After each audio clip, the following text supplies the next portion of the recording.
Picture the perfect American family. A successful businessman, a devoted wife, 3 bright children, and a beautiful, sprawling estate called Fox Hollow Farm. From the outside, it was the very image of the idyllic life. But beneath the manicured lawns of this Indiana property, a dark secret was buried.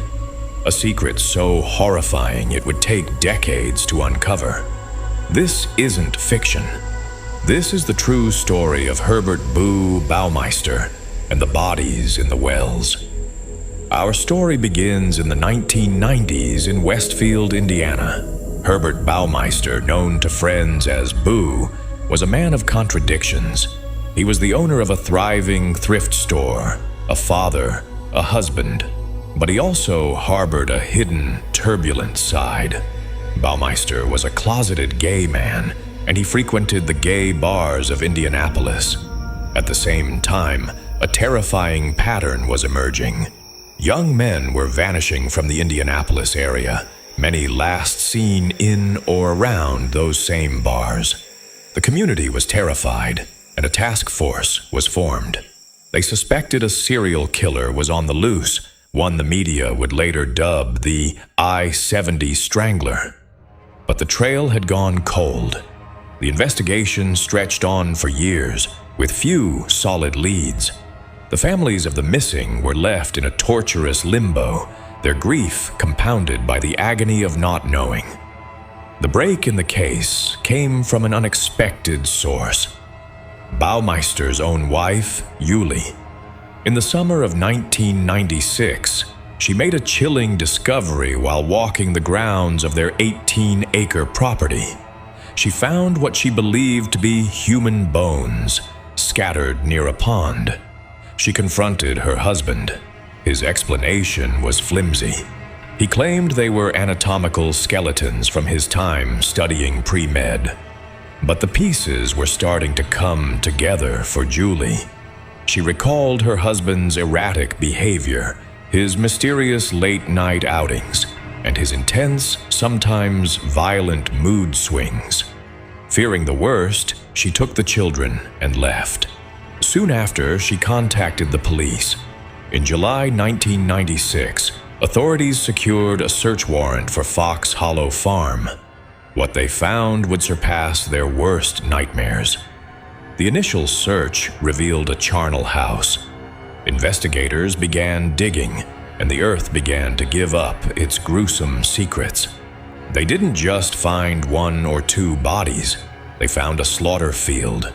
Human remains were unearthed all over the property, in a burn pit near the pond, and most infamously, at the bottom of a 7-foot-deep cistern and an old well. The sheer volume was overwhelming. Over 10,000 bone fragments were recovered, belonging to at least 11 different men. The fragmentation and burning suggested a brutal and methodical killer who went to great lengths to hide his crimes.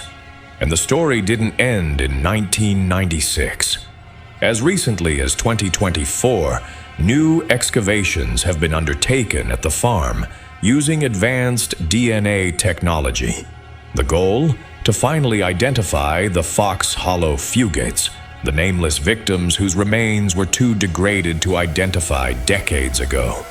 This is an active, ongoing nightmare, still seeking closure nearly 30 years later. As the net closed in, Herbert Baumeister knew the game was up.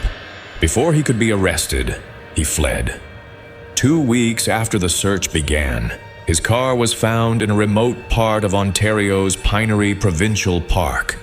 Inside, police found his body.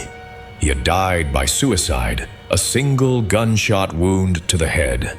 He took the full, horrifying truth of his motives and the exact number of his victims with him to the grave. To this day, only 8 of the victims found on his property have been officially identified. The investigation remains open, a testament to the lives cut short by a monster who lived next door. Fox Hollow Farm stands as a permanent scar on the Indiana landscape, a stark reminder that true evil often wears the most ordinary face. The story of the bodies in the wells is one of the most chilling true crime cases in American history.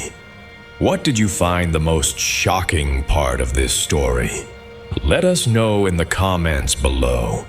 If you want to stay updated on cold cases being solved with new technology, make sure you subscribe to the channel and hit the like button. Your support helps us bring these important, though dark, stories to light. Thank you for watching. Stay curious and stay safe.